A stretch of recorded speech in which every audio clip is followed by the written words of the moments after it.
So you're thinking of moving to Maricopa or Casa Grande, Arizona? Well, in this video, I'm going to take you through some different comparisons in different ways so that you can decide for yourself which one might be better fit for you. Make sure to stick around to the end because I'm going to go through several different categories and you don't want to miss the one that is most important to you. We're getting things going right now.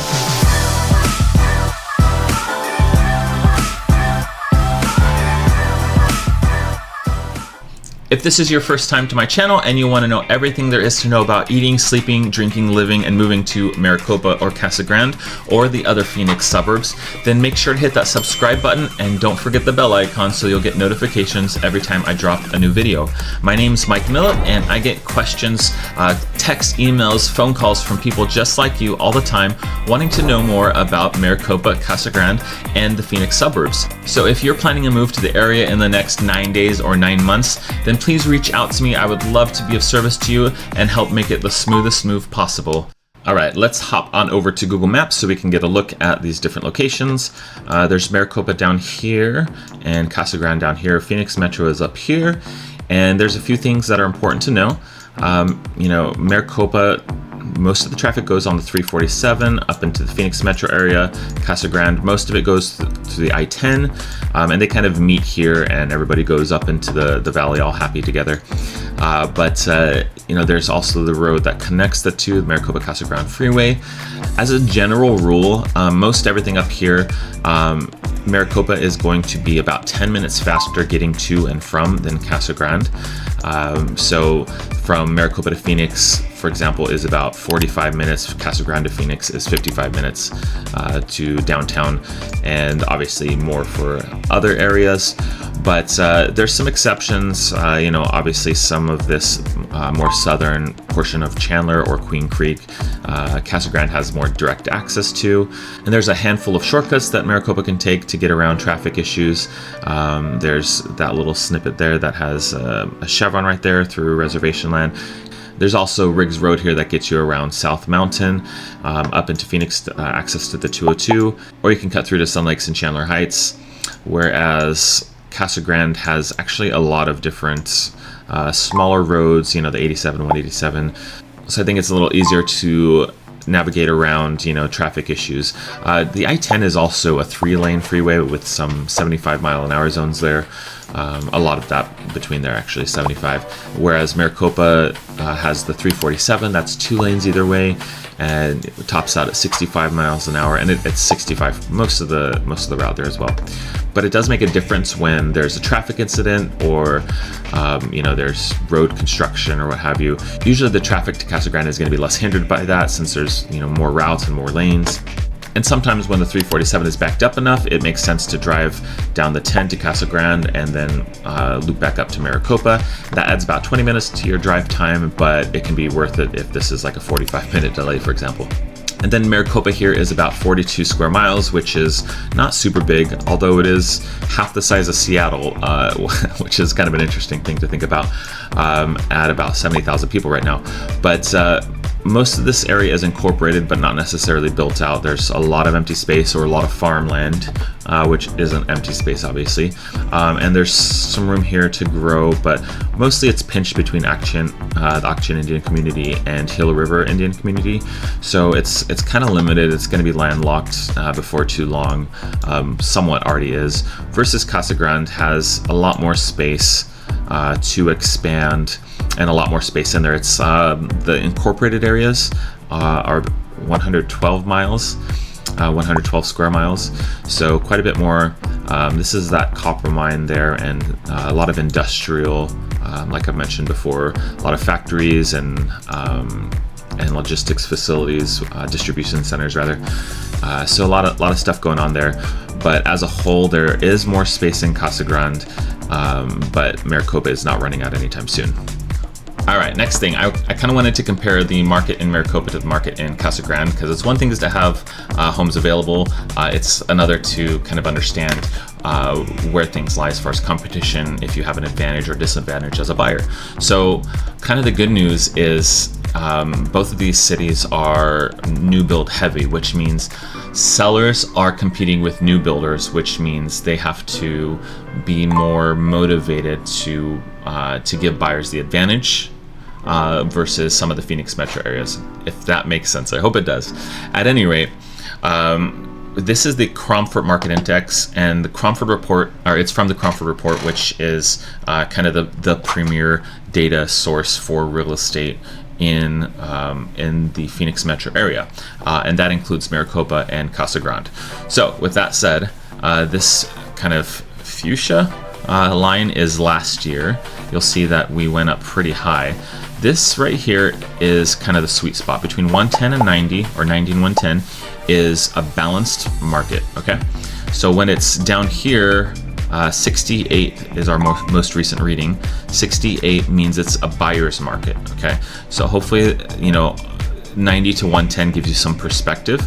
We're definitely in a buyer's market in Maricopa right now. So that means if you're a buyer, you have some negotiating advantage, at least when working with resale, to where you can more easily ask for a lower price than they're asking for. You can ask for them to help you pay some of your closing costs, and you're more likely to have them agree to it because they are that much more motivated to sell their homes.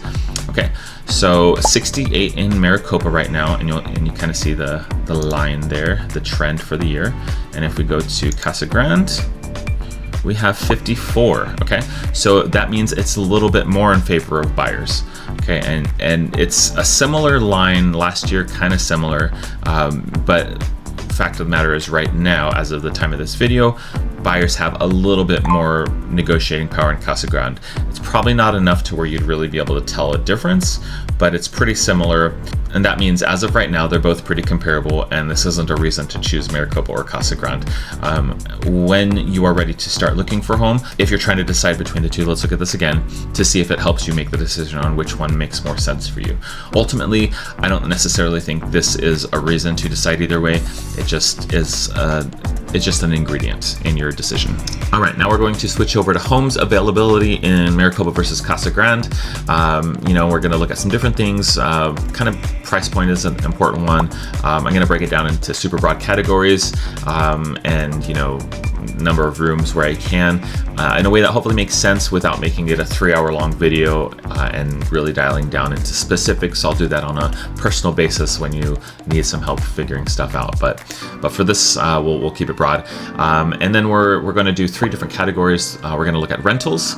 And I don't really deal with rentals very much, but I know a lot of people watching this video might be, so I want to be helpful and give you some information with that. There's also resale homes. So homes that are being bought and sold from one person to another. Sometimes investors are involved with that, but it functions about the same. And then also new builds, which, kind of self-explanatory, but there's a lot of options in both Maricopa and Casa Grande, and I want to kind of help you see what there is there. All right, so let's look at rentals first of all. And there's a few different ways to look at rentals. Actually, in truth, there's many different ways to look at rentals. And that's kind of one of the problems. One of the reasons why it's hard for me to focus on rentals is because it's so diverse and there's so many different contrasting ways to work on it. But for now, we're just going to use the MLS to look at what we have listed in here. Maricopa, and then let's find minimum lease terms, and this kind of helps eliminate. Like a lot of the short-term rentals. There's different ways to do it, but this is the way I found to be most consistent. So 6-month minimum. So the lowest price one here is $1,500 for 4-bed, 2-bath, 1,500 square feet, built in 2006, and the highest price is $3,300 per month. 5-bed, 3-bath, 2,434 square feet. Okay. I think typically when you're looking at rentals, the number of bedrooms is probably the most relevant thing for people. So let's see how many 2-bed, 2-baths, and their price points: $1,650 to 2,500, 3,000. And usually when you see a range like this, that means they do allow for some shorter term rentals, and yeah, that would be why they've got these calendars here. But if you're renting for a year, then you can usually count on getting the lower price. So it's still a good indicator there. Like I said, it's a little chaotic trying to do rentals. there's a lot of different factors to consider. So 3-bedroom home, 32 options. All right, $1,549 to $2,050. You'll notice, or maybe you don't necessarily pick up on it, but one of the nice things about Maricopa is that almost every single home here is from 2002 or later. All right, so you have this newer style construction. Usually things aren't too worn down. A lot of stucco, but that's also par for the course here in Arizona. And then let's do 4-bedroom. Okay. There are 35 options, ranging in price from $1,500 to $3,000. All right. So that looks like a great big house, almost 4,000 square feet. So that rent is not small, but neither is the home. And let's just look at what we have as far as just 5-bedroom or more. 7 options from $2,050 per month to $3,300 per month. So this one isn't in Maricopa proper, it's in Thunderbird. Let's grab a map. Okay, so yeah, here's Maricopa, and then this is out here in Thunderbird Farms and Hidden Valley, where there are a lot of homes with more land, a little more acreage. Things aren't quite developed in the same way out there yet, but you know, this was built in 2000. It's a newer home anyway, not a big deal. But this is built in 2000 anyway, so it's a newer home. It'll be interesting to see how things push out to those areas, if those stay larger estates, or if, I don't know, maybe it'll take 30, 40 years and maybe those will get replaced by kind of the more subdivision, rather the suburbs that we are used to in Maricopa for the most part. All right, and then let's switch over to Casa Grande over here, where there are 48 options available for rent right now in the MLS. If we do 2 beds, and I'm not doing bathrooms right now because that kind of narrows it down a little bit too much, but we have $1,150 at the starting point, and in fact we have multiples that are cheaper than the cheapest that we had in Maricopa.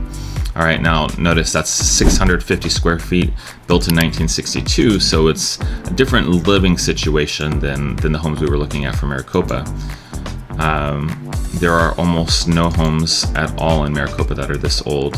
Well, that one's brand new. All right, 2008. Okay, actually that one looks really big, but it's 1,500 square feet. I guess just the way it's stacked. It's a townhouse. Okay, that's why. Anyway, don't mean to get sidetracked too much. 3 bedrooms in Casa Grande. We've got 19 options currently in the MLS. Again, 12,000 or 1,295. Apartment at 1,000 square feet. 2006. They don't really build a whole lot of 2-bedroom homes anymore. If it's 2 bedrooms, then it's mostly going to be an apartment. But they realize that homes sell a lot easier if they're 3 bedrooms plus. Even if people don't actually need that many bedrooms, we tend to like having a guest room or a storage room or just a just-in-case room. Or, of course, I guess we're going to grow our family in the future, which is part of why we bought a 5-bedroom home with only 2 kids. And now we're using another one because we've got another kid and we've still got a guest room. So having that extra room makes sense. Anyway, let's see. 4-bedroom, 20 results. And we have from 1,700 to 2,495. Okay, and that one's 1995, so a little bit older there. 1997, not bad though. 2023, and this one 1980. Okay, thought that one looked a little bit older. Anyway, let's glance inside though, because I'm curious. I'm talking about things being older, but that doesn't necessarily mean they're worse. Because an older home can, of course, be updated and maintained well. See, this one looks pretty nice for, what was that, 1970? 1974. Okay, so they've obviously done some work to it recently. At any rate, they're very much on a case-by-case basis. It's hard to group everything into one category. Let's do 5 bedrooms plus. We have 2 options. Let's see. So 2021, 2,000 square feet, and 2003. almost 3,000 square feet there. So good size home. That's bigger than my place. Ooh, these pictures are phenomenal though. Anyway. All right, so now we're gonna switch over to resale homes, and this is tricky for me because I want to, like I said, keep this video short and concise for a lot of different people to digest easily, but there's so many different ways to break things up, and so many details. Like there in Maricopa, for example, there's this Hidden Valley and Thunderbird Farms area, which isn't, you know, technically part of Maricopa, but it gets lumped in here. And there's also this Province community, which is a retirement community. It's actually gated and guarded, for that matter. And we have almost no 2-bedroom homes, except for in Province. And there's also much bigger, much nicer homes in Province. But 2-bedroom kind of makes sense for a lot of people because, you know, in their later years in life, it's just a lot to take care of a big home. So anyway, so I'm going to break it down into different categories, and then at the end I'll provide a kind of a comparison between the two so it's easier to digest. Okay, so here we go.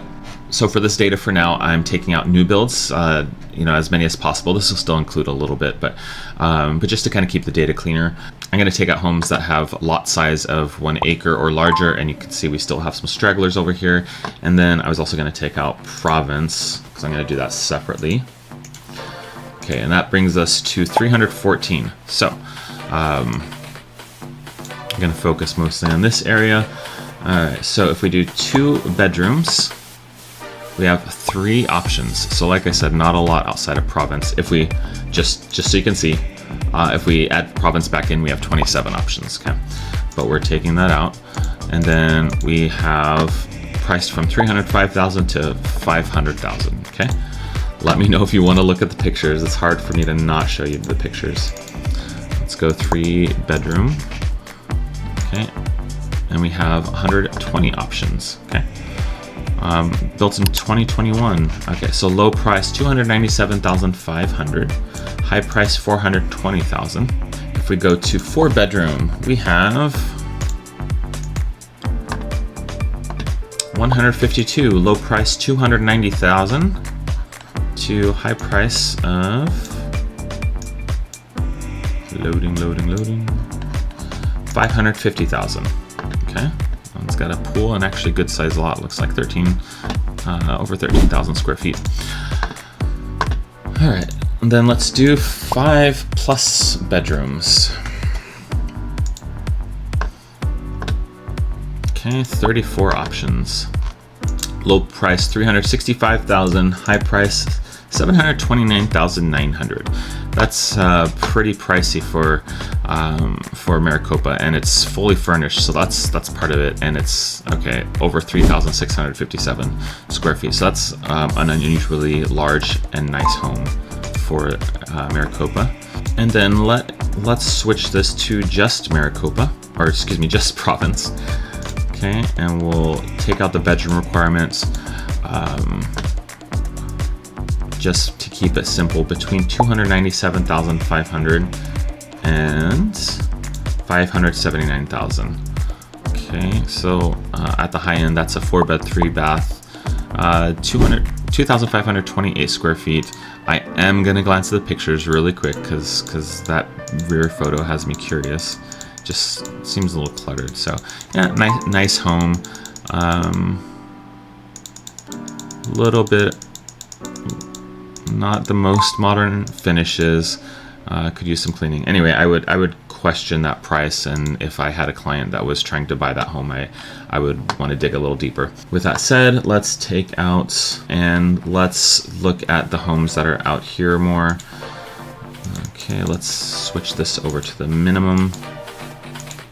Okay, and we have 28 options from 174,900 that has over an acre of square of lot size and manufactured. It's a mobile home. Okay, to 900,000 at the high end, built in 2008. Just short of 7,000, or excuse me, 7 acres. Not 7,000 acres, just 7. All right, let's glance. Okay, that's an extra home. Where's the pictures of the interior? Okay. Took them a while to get to them. Okay, at any rate, that's a different style of living, obviously, than most of the homes in the suburbs, the suburb portion of Maricopa.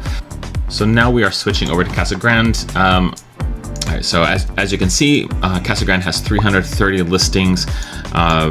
You know, much like Maricopa in some ways, a lot of them are very much on the outskirts, and those are going to tend to be manufactured homes in some cases. They're going to tend to have a lot of large lots. I'm not actually sure why there's not anything for sale over here. To be fair, I haven't really driven over there very much, so I'm not sure what they've got going on. At any rate, I focus on homes, and this is where the homes are. Things like this have me curious. That looks like it's actually in the city of Randolph, but maybe they marked it as Casa Grande so that because it's more searched and they're likely to have a bigger audience. Whether or not it's technically true. Same with this one that's over by Arizona City. At any rate, we're not going to worry about that too much. We're just going to lump them in for the sake of easy to explain information. Casa Grande also doesn't necessarily have one easy to isolate retirement community, so we're going to filter by age restricted instead. So there's 52, and you can see they're a little bit more spread out. There is a hotspot over here, but there's 52, and let's glance at them. So on the low end, you have about $45,000 home here. It is mobile manufactured. One thing to keep in mind with something like this, land lease fee. So I've touched on these a little bit in the past, but when there's a land lease fee, you never own the land. You are paying someone else. So it's not a whole lot different from rent, in my opinion. And so you usually have to buy these cash. Or get some special financing, because most lenders won't lend on that because there's too much risk of them losing their investment. So that's a smaller place, one bed, one bath, and there's a handful of them. There are a few mobile home parks in Casa Grande. I'll include all of those in the numbers, but so if we take out land lease fees, we're looking at actually just 30 options. Okay, that one, 98,500. And that's a manufactured situation as well, but it says no land lease fee, but it's a large HOA, which has me curious if it's not just a mislabeled land lease fee. Anyway, don't want to take too much time. We'll call this the lowest real home, 185 and 477,000 with its own pool and everything. Okay, so we'll separate those. So that kind of gives you an idea for what's available on retirement communities in Casa Grande. Please ask if you have specific questions. I'm happy to explain in more detail or go over things. And then let's switch over to homes with large acreage. We've got 33 options, 59,900. So that's 20 acres. Okay, that's not accurate. That's how many acres the entire community is. So there's a lot of kind of noise to filter through with things. This one is probably more realistic. 1.1 acres. Yeah, okay, that's real. For 265,000, and on the high end we've got 1.1 million on 8.5 acres. So yeah, let's glance at how those kind of lay to the northeast and a little bit to the south. And yeah, okay, so a little bit all over, but there's some really great options if you want more room to spread out. Okay, and then let's get back to what I kind of consider more to be the meat and potatoes of things.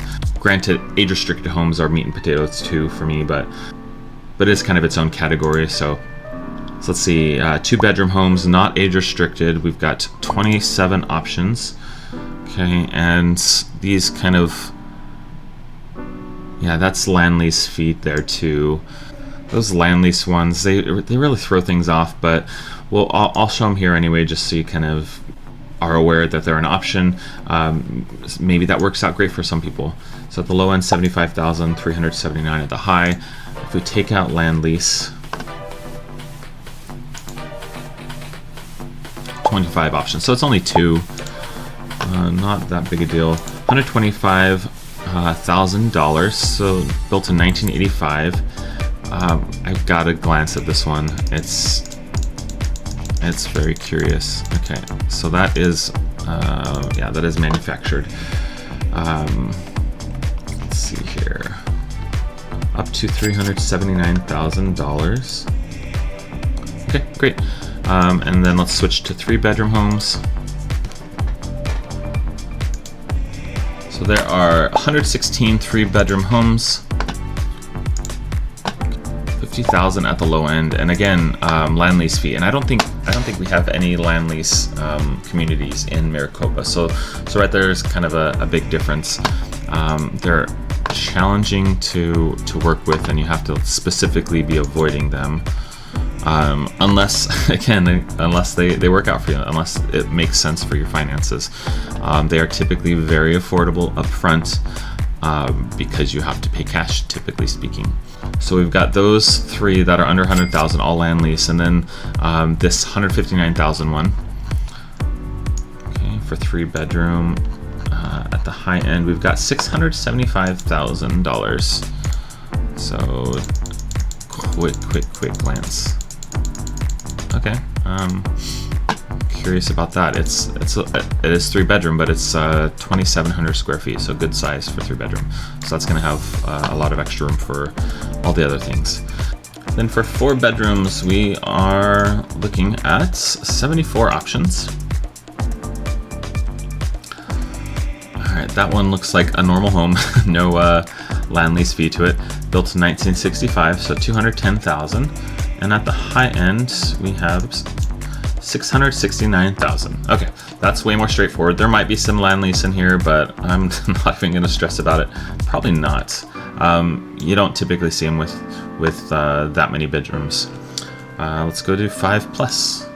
Now we have 26 options, starting at $270,000, built in 1972, all the way up to $695,000, built in 2006. That is a curious picture. Okay, yep, not great photographs for this. Like when we help a client sell homes, we always have professional photos done, and they're much higher quality than this. I'm just not sure why an agent would choose to do their photos like this. So, not trying to be elitist. It's just being professional in a price range that makes sense to do professional photos in. And now we're going to look really quickly, really briefly at new build homes. These do deserve a lot of attention, but the way the data comes through is really kind of convoluted, and it's hard to get a picture of what they have without knowing what your specific needs are. So this is for Maricopa. Okay, there are 275 listings. That doesn't mean that's what is actually available right now, because it's a large time frame. Let's see, let's break it down by price. At the high end, $650,000. At the low end, $339,000. Okay, bedrooms wise, they have 5 bedrooms and they have 2 bedrooms. These are pretty much all gonna be Province. There we go. On the 2-bedroom ones. Okay, so hopefully that's enough to give you a small understanding of what it looks like. Let's switch over to Casa Grande.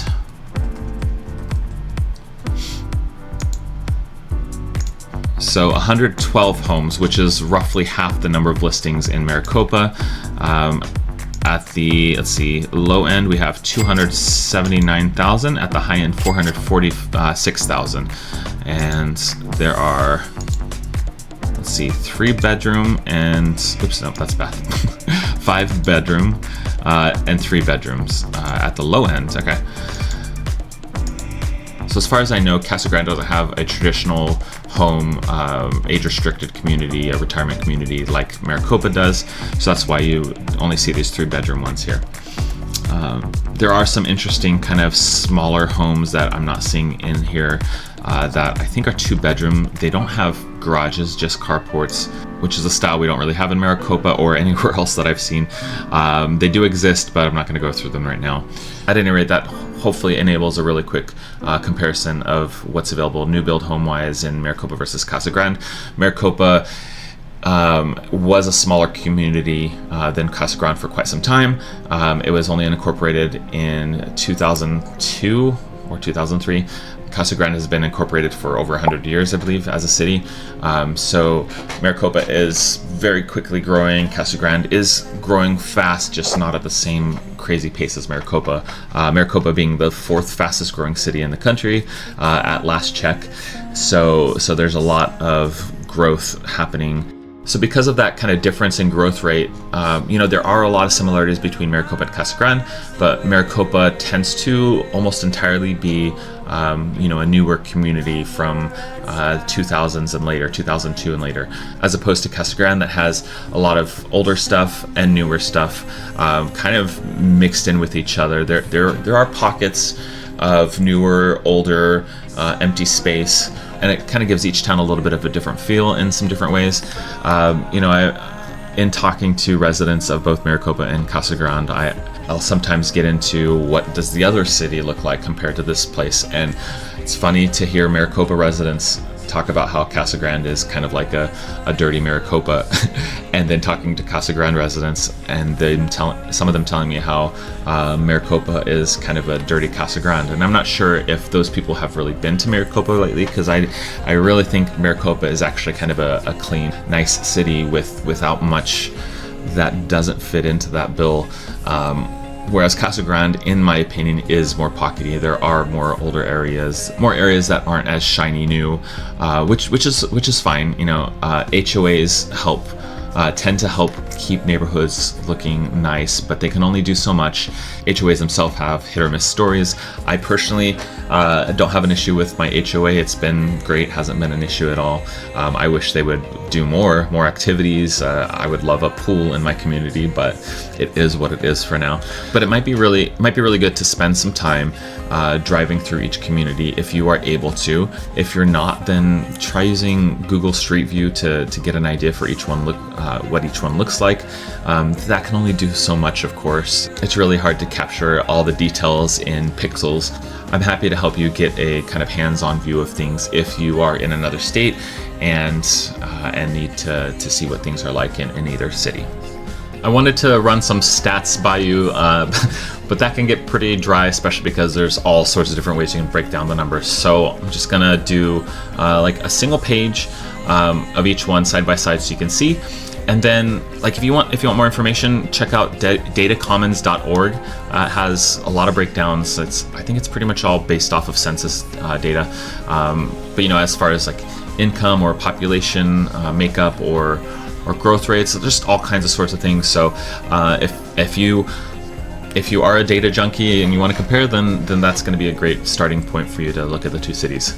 One that I think might be a little extra relevant, median individual income in Maricopa versus Casa Grande, and this throws in other nearby cities, Sun Lakes and Chandler. Sun Lakes is a retirement community, and Chandler is in the Phoenix metro area, so they don't really actually fit in with this comparison, but Maricopa $44,000 and Casa Grande $33,000. So you see there's a decent sized discrepancy. With that said, Casa Grande can have some lower priced homes, so if you're making a really good income, that Casa Grande could be a great way to get the most out of your money.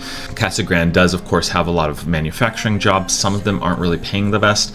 That Lucid plant does stick out to me, though. The average salary there is $104,000, I think it was. So that's significantly higher and better than Maricopa, obviously. But a lot of people in Maricopa are trying to avoid that commute on the 347. A lot do work from home, whereas I don't think the ratio is nearly high in Casa Grande. I don't have numbers for that specifically, though. Then another category that I'm a little limited on what I could say, but I can certainly share tools with you, is crime rates. And so my favorite tool is communitycrimemap.com. All right, so here we are. Maricopa over here, Casa Grande over here. I always like to go to filter and analytic layer and turn on density map. So that turns it into, and then apply. And that turns it into a heat map. Okay, so Now, this is in a given time frame, a lot of which you can play around with. And it also is just with specific types of crime, which you can also play around with. So do that to figure out, to get stuff that's more or less important to you. So Maricopa versus Casa Grande. Okay, and it looks like, as of right now, the Maricopa City has fewer things that are showing up for Casa Grande given the current settings. Now, both of them have a lot fewer dots and a lot less color than Phoenix metro area, and you notice it kind of shifts as certain things come in view, but overall both of them have very little color compared to other areas.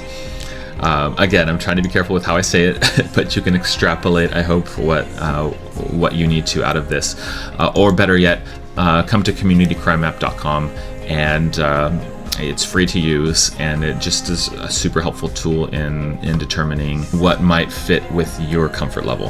Now, granted, these are much less dense than any of this area up here, so it's kind of just natural that they would have fewer crime reports. So that doesn't necessarily mean that these are less safe than, say, up here, but it is one more clue for you to decide on what area you want to live in. As far as what kind of people live in Maricopa and Casa Grande, generally it's going to be pretty similar feel. Both are still kind of small town or have roots with small towns, and pretty friendly people as a whole.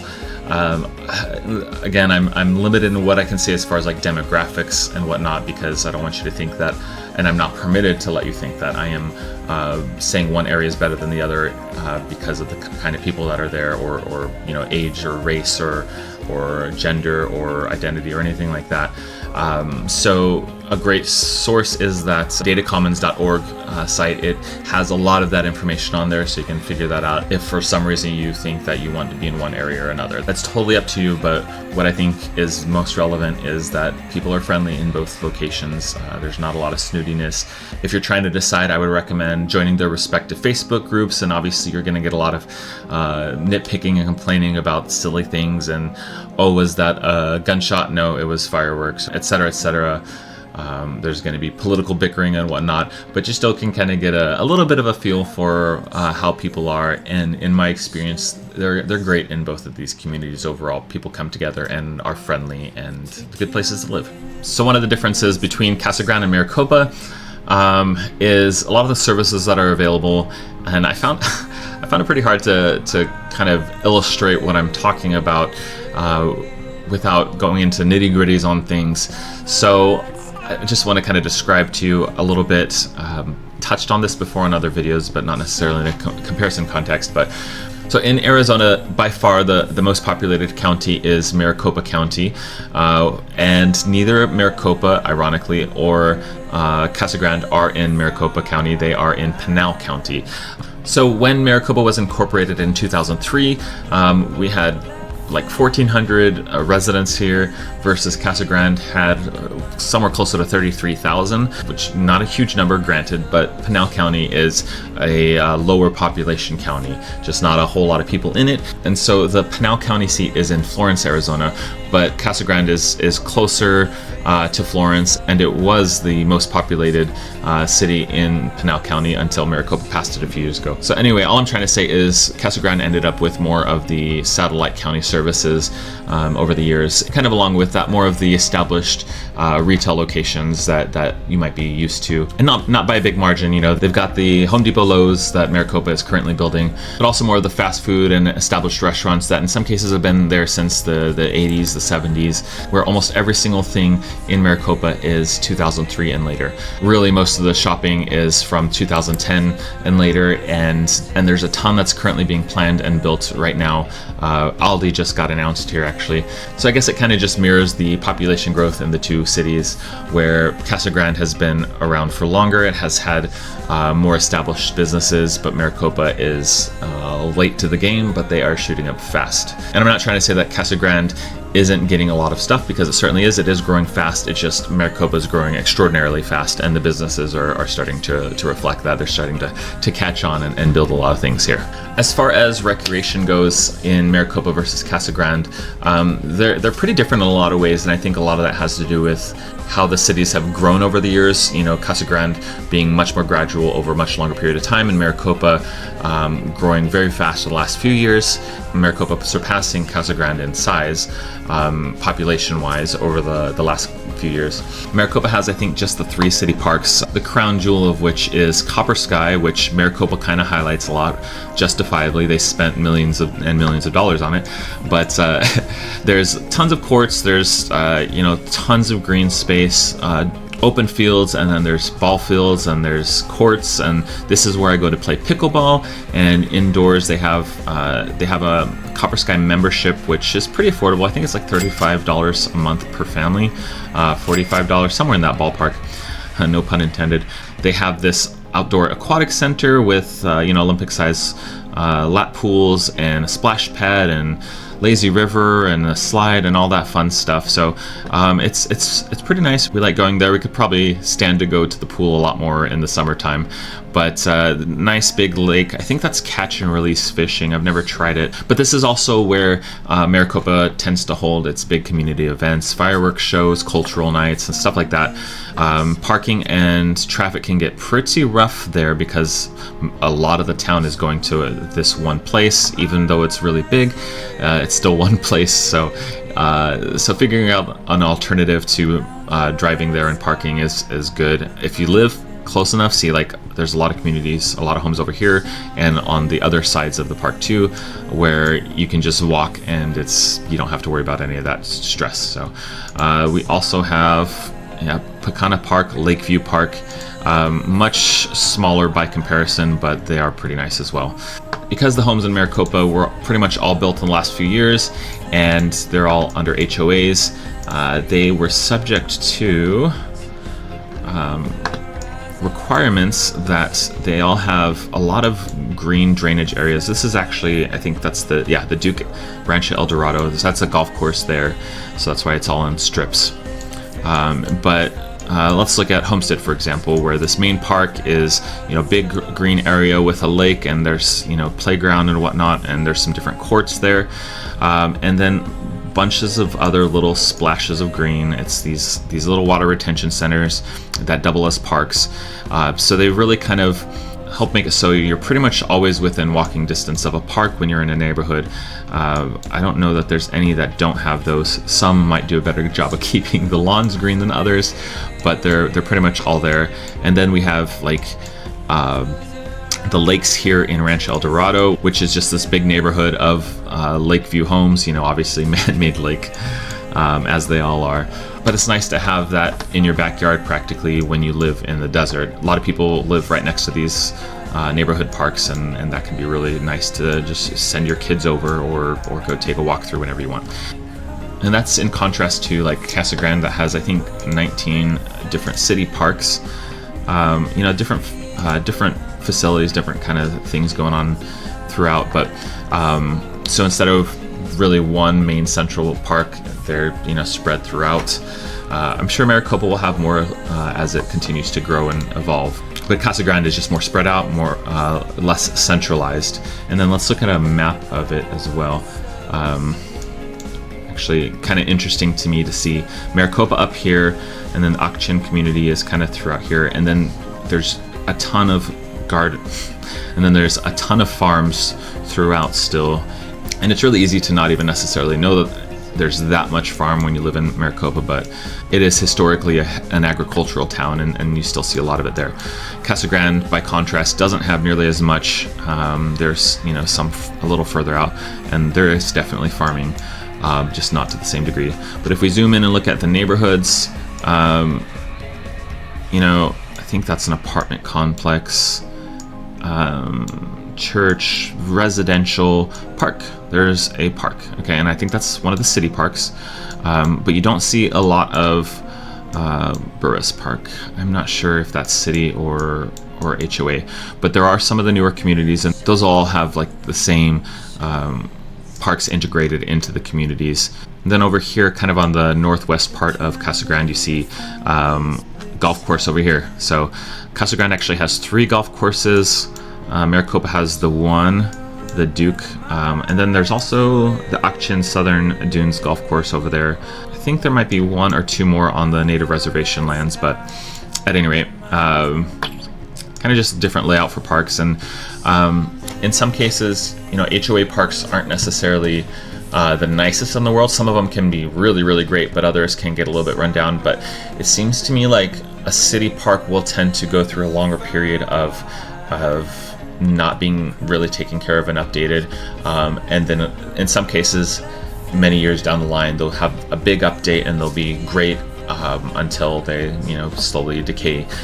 So it's just a different flow of how nice they are to be around. One of the things about an HOA park is they are private property, and so you can set limits onto who is allowed to utilize them. So in a city park, it's public land, so depending on the local laws and regulations, they can be a little more run down, taken advantage of.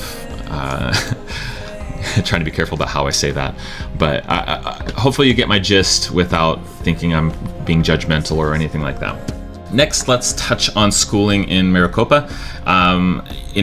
This is one of the categories that I'm kind of limited in what I'm allowed to say, but and obviously schools don't apply to everyone. So if it applies to you, please apply. If it doesn't, then don't bother. You can skip over this section.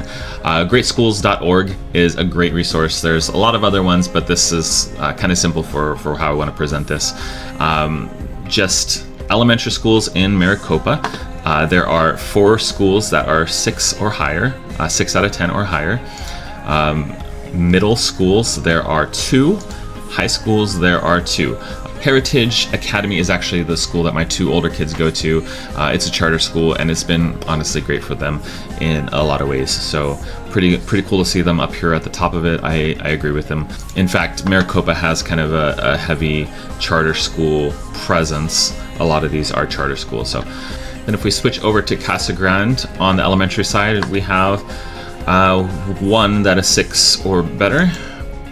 On middle school, we have that same 1, and in high school, we have 2 that are 6 or better. Definitely check out greatschools.org for more information. I know a lot of people have issue with how they get their ratings for different things, but it's still a helpful indicator. Someone could go to the lowest ranked school and have a great experience with the right situation. And that is it for this video. Thank you so much. I hope it was informative and useful to you in helping to make your decision. If you're moving to Casa Grande or Maricopa, or thinking about it, or the other Phoenix suburbs, then please reach out to me. All of my contact information is in the notes below. All of my contact information is in the video notes below, and I'm here at your service. If you have a specific question that I didn't answer here, or an idea for another video, or you need some elaboration, please let me know. Comments are great for that, or reach out directly. I want to be of service and really be as helpful as I possibly can. And if you made it all the way to the end of this video, once again, thank you so much. I appreciate you, and I look forward to talking to you or seeing you soon. Thanks, bye.